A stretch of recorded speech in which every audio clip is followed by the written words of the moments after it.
அப்புறம் நம்மளோட அரசியல் பயணத்தை பற்றியும் கொஞ்சம் பதிவு செய்ய விரும்புகிறோம். நாம் ஏதோ ஷூட்டிங்லேருந்து நேராக வந்து சிஎம் ஆன மாதிரியே சில பேர் ஒரு இமேஜ் கிரியேட் பண்ணுறாங்க. அவங்களுக்கு அவங்க ஆசைப்படுற லாங்குவேஜ்லேயே சொல்கிறோம், அது வெறும் ரீல் தான், ரியல் கிடையாது.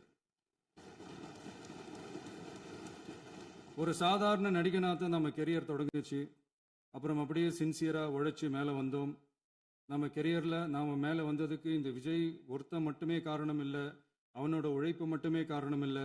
இந்த விஜயோட உழைப்புக்கும் உயர்வுக்கும் பின்னாடி இருக்கிற ஒட்டுமொத்த தமிழ்நாட்டு மக்களோட அன்பும் அரவணைப்பும் தான் காரணம்.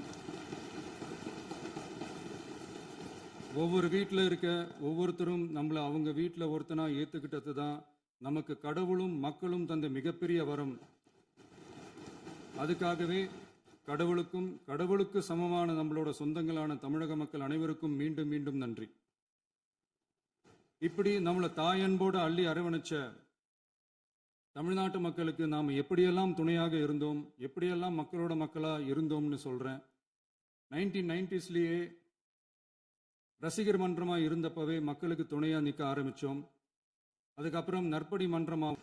அதனால தான் நமக்கு எதிராக யாரோ சேரவே மாட்டாங்கன்னு நினச்சவங்களாம் ஒன்றா சேர்றாங்க, நம்ம ஆட்சிக்கு டேட்டு குறிக்கிறாங்க.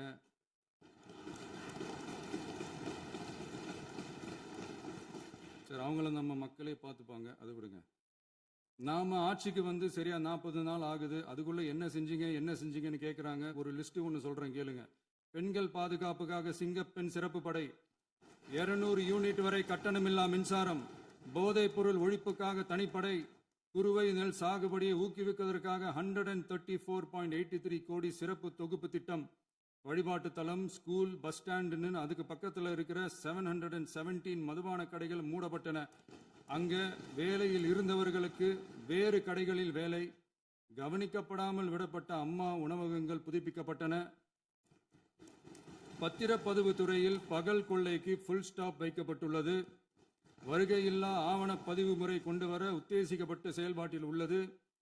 அரசு மற்றும் தனியார் மருத்துவமனையில் ஸ்கேன் மையங்களில் கருவுறுவதற்கு முன் மற்றும் பின் ஏற்படும் தவறுகளை கண்காணிக்கவும், மருத்துவ நிறுவனம் முறைப்படுத்தும் சட்ட விதிகள் பின்பற்றப்படுகிறதா என கண்காணிக்கவும், மருத்துவ மற்றும் ஊரக பணிகள் இயக்கத்தின் பயன்பாட்டிற்காக 40 புதிய வாகனங்கள் வழங்கப்பட்டுள்ளது.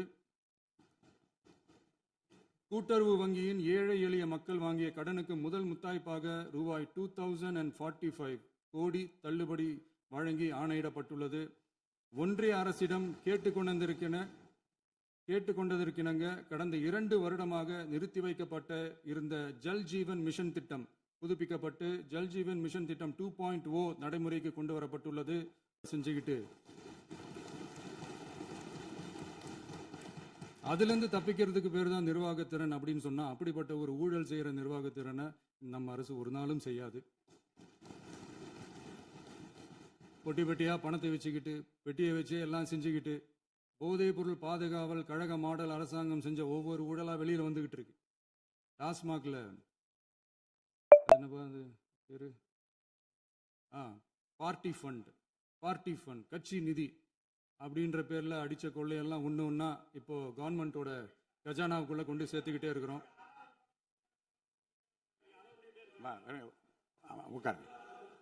மாண்புமிகு முதல்வர்கள் பதிலுரைக்கு பிறகு நேரம் தரேன். அப்போ அவங்க பேசட்டும். அவங்கள பேச அனுமதி. உட்காருங்க.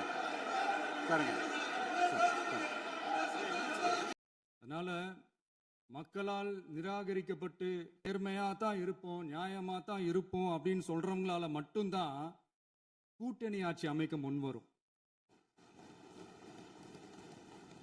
ஆட்சியிலையும் பங்கு, அதிகாரத்திலையும் பங்கு கொடுக்க முன்வரும். ஊழல்லையே ஊறி போனவங்களால இந்த கூட்டணி ஆட்சியோ, ஆட்சியிலையும் பங்கோ, அதிகாரத்திலையும் பங்கு கொடுக்க முன்வராது. மெஜாரிட்டி இருந்தாலும் தரமாட்டாங்க, மெஜாரிட்டி இல்லைனாலும் தரமாட்டாங்க. கேட்டா ரெடிமேடா ஒரு பதில் ஒன்று வச்சிருப்பாங்க, கூட்டணி ஆட்சியை மக்கள் விரும்ப மாட்டாங்கன்னு. அதே மக்கள் தான் இப்ப அவங்கள பார்த்து சிரிக்கிறாங்க. மோசமா இருக்குது. அதெல்லாம் கொஞ்சம் சரி செஞ்சுக்கிட்டு படிப்படியா கொஞ்சம் கொஞ்சமா நான் கொடுத்த வாக்குறுதிகள்லாம் செயல்படுத்துவேன். அதுக்காக கொஞ்சம் டைம் அவகாசம் கேட்டேன். நான் ஏதோ வேற எதுக்காகவோ வேற யாருக்காகவோ ஏதோ அவகாசம் கேட்ட மாதிரி. அடுத்து இங்க சபையில இல்லாதவங்களை பத்தி பேச வேண்டாம்னு நினைக்கிறேன்.